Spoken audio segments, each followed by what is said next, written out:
दिल्ली के baby care centre से जुड़ा एक और बड़ा अपडेट आपको बता दें, चूंकि राजकोट के बाद दिल्ली में ये घटना हुई थी विवेक विहार में, जहां पर बेबी केयर सेंटर में आग लग गई थी। 2 महीने पहले ही इस बेबी केयर सेंटर का लाइसेंस खत्म हो गया था, जिसको लेकर कोई यहाँ अपडेशन नहीं हुआ था। बेबी केयर सेंटर में क्वालिफाइड डॉक्टर्स नहीं थे, ये भी जानकारी है। फर्जी तरीके से ये बेबी केयर सेंटर चलाया जा रहा था। बेबी केयर सेंटर जहां पर आग लगी और आग में 7 बच्चों की जलकर मौत हो गई थी। बेबी केयर सेंटर में जब 7 बच्चों की जान गई, सवाल बहुत से उठने लगे।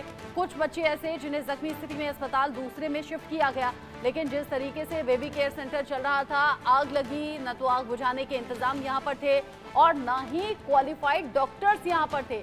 यानी कि अवैध तरीके से, इलीगल तरीके से बेबी केयर सेंटर चल रहा था, क्योंकि 2 महीने पहले ही इसका लाइसेंस भी खत्म हो गया था। लेकिन ना तो लाइसेंस को एक्सटेंड कराया गया, ना इस तरफ कोई ध्यान दिया गया कि फायर एनओसी है या नहीं, जरूरी सेफ्टी मेजर्स का ध्यान रखा गया है या नहीं। और अब इस मामले में भी जानकारी जुटाई जा रही है। जो भी आरोपी होंगे उनके खिलाफ एक्शन लिया जाएगा। मालिक और एक डॉक्टर को यहां से गिरफ्तार पहले ही कर लिया गया। अब जानकारी कुछ और जुटाई जा रही है। जिस तरीके से आग लगी और जैसे स्थानीय लोगों ने यहाँ बच्चों को बचाने की कोशिश शुरू की, ऐसी कई तस्वीरें सामने आई जो आपका कलेजा चीर देंगी या फिर दिल आपका दहल जाएगा। उन तस्वीरों को देखकर फर्जी तरीके से बेबी केयर सेंटर चल रहा था। आप सोच कर देखिए, वो नवजात बच्चे जो शायद 1 दिन के थे या फिर कुछ घंटे के थे, उन्हें यहाँ केयर के लिए, जैसे नाम से ही मालूम होता है, बेबी केयर सेंटर, यहाँ केयर के लिए उन्हें भर्ती कराया गया था ताकि उनके बच्चे बेहतर हो जाएं, अच्छे हो जाएं, स्वस्थ हो जाएं। लेकिन नहीं जानते थे वो कि उनके बच्चों के साथ ऐसा होगा। 7 बच्चों की मौत हो गई और अब कई जरूरी जानकारी निकलकर सामने आ रही है जो हैरान कर रही है। आरजू सेठ इस खबर को लेकर ज्यादा अपडेट के साथ जुड़ गई हमारे साथ।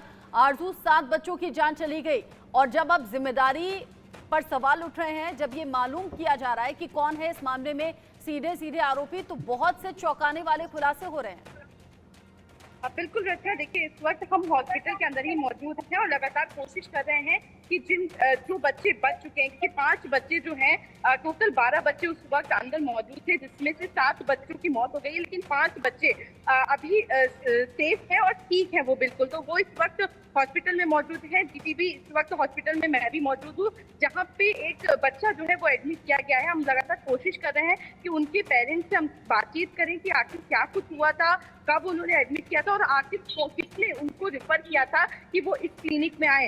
तमाम जब जानकारी हम उनसे ले पाएंगे तभी हम आप तक पहुंचा पाएंगे। लेकिन जिस तरीके से इस पूरे मामले में कई सारे खुलासे हुए हैं, जिस तरीके से हमें पता चला कि उसकी एक्सपायरी डेट हो चुकी है, 31 मार्च को जो लाइसेंस है वो एक्सपायर हो चुका था हॉस्पिटल का। उसके बावजूद भी जो हॉस्पिटल है वो वर्क कर रहा था। साथ ही कोई भी फायर सेफ्टी मेजर जो है वो हॉस्पिटल में मौजूद नहीं थे। तो तमाम चीजें हैं जिनको लेकर अब कार्रवाई जो है वो की जा रही है। फिलहाल जो पुलिस कस्टडी है वो 31 मई तक के लिए पुलिस को मिल गई है। तो तमाम और सारी चीजें भी इस पूरे मामले में खुलकर सामने आएंगी।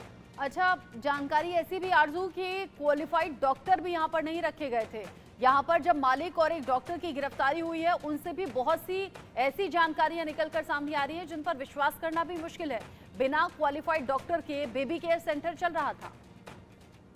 बिल्कुल, देखिए बहुत बड़ी लापरवाही है जो इस वक्त सामने आई है, क्योंकि जो डॉक्टर थे वो बीएमएस थे। बीएमएस डॉक्टर जो हैं वो जो चाइल्ड का ट्रीटमेंट है वो करने में वैलिड नहीं होते हैं, योग्य नहीं होते हैं। तो साफ तौर पर जो डॉक्टर थे वो बीएमएस थे। जो उस वक्त डॉक्टर मौजूद थे वो थे डॉक्टर आकाश। तो उनको भी कहीं ना कहीं गिरफ्तारी जो है उनकी भी कर ली गई है और उनसे भी पूछताछ जरूर की जाएगी। लेकिन फिलहाल आपको बता दें कि जो डॉक्टर वहाँ पे ट्रीटमेंट कर रहे थे बच्चों का वो योग्य नहीं थे, यानी कि एमबीबीएस डॉक्टर होने चाहिए थे। लेकिन जो वो डॉक्टर थे उनके पास डिग्री जो थी वो बीएमएस की थी, यानी कि वो योग्य नहीं थे। तो साफ तौर पर बड़ी लापरवाही हुई है बच्चों के साथ, उनकी जान के साथ जिस तरीके से खिलवाड़ किया गया है। पेरेंट्स जो है कहीं ना कहीं दुख में तो है, इसी के साथ ही उनका गुस्सा जो है वो भी हर बार झलक रहा है। वो लगातार गुहार लगा रहे हैं, चाहे प्रशासन हो चाहे सरकार हो, कि इसमें कड़ी से कड़ी कार्रवाई जो है, जो मुजरिम है उनके खिलाफ होनी चाहिए। जब ये घटना घटी आरजू, जो स्थानीय लोग थे उनके जरिए तुरंत वहां पहुंचा गया, फायर ब्रिगेड को सूचित तो किया ही गया, लेकिन खुद से बच्चों को निकालने की जो कोशिशें शुरू हुई, ऐसी कई तस्वीरें सोशल मीडिया पर नजर आ रही हैं जिन्हें देखकर ही कलेजा कांप रहा है। आप कह रहे हैं कि 12 बच्चे वहां पर एडमिट थे। 5 बच्चों के बेड का ये केयर सेंटर था, उससे कैपेसिटी से ज्यादा, यानी कि 12 बच्चे यहाँ पर रखे गए थे। 12 बच्चों को जैसे तैसे बाहर निकाला गया, लेकिन 7 बच्चे उसमें उनकी जान को नहीं बचाया जा सका। जो 5 बाकी के बच्चे हैं उनमें एक की स्थिति क्रिटिकल बताई जा रही थी। अभी जानकारी उसको लेकर क्या है? बिल्कुल, देखिए अभी जस्ट हम हॉस्पिटल पहुंचे और हमने पूरी जानकारी जो है इस पूरे मामले में ली है। बताया जा रहा है कि एक बच्चा जो है अभी भी आईसीयू में एडमिट है, बाकी 4 बच्चे जो हैं वो स्टेबल स्थिति में हैं और अलग अलग हॉस्पिटल, गवर्नमेंट हॉस्पिटल में उन्हें शिफ्ट कर दिया गया है। चाचा नेहरू में 2 बच्चों को शिफ्ट किया गया है, वहीं और भी जो 3 बच्चे हैं उनको भी अलग अलग हॉस्पिटल, गवर्नमेंट हॉस्पिटल में शिफ्ट किया जा चुका है। फिलहाल जो उनकी सिचुएशन है वो स्टेबल है, लेकिन एक बच्चा जो है अभी भी आईसीयू में एडमिट है और उसका इलाज जो है वो चल रहा है, अंडर ट्रीटमेंट सभी बच्चे अभी हैं। फिलहाल उनके पेरेंट्स जो हैं अभी भी वो उसी दहशत में है कि जिस तरीके से बड़ा हादसा जो हुआ है, जाहिर सी बात है कि दहशत होगी। दहशत हम देखने वालों को है जो दूर से इस खबर को दर्शकों तक पहुंचा रहे हैं या फिर आप रिपोर्टिंग कर रही हैं, तो उन माँ बाप की दहशत को समझा जा सकता है जिनके अपने बच्चे यहाँ पर एडमिट थे और अभी उनका इलाज चल रहा है। उनकी धड़कनें बढ़ी हुई हैं, बेचैनी बढ़ी हुई है कि जैसे तैसे बस उनका बच्चा ठीक हो जाए।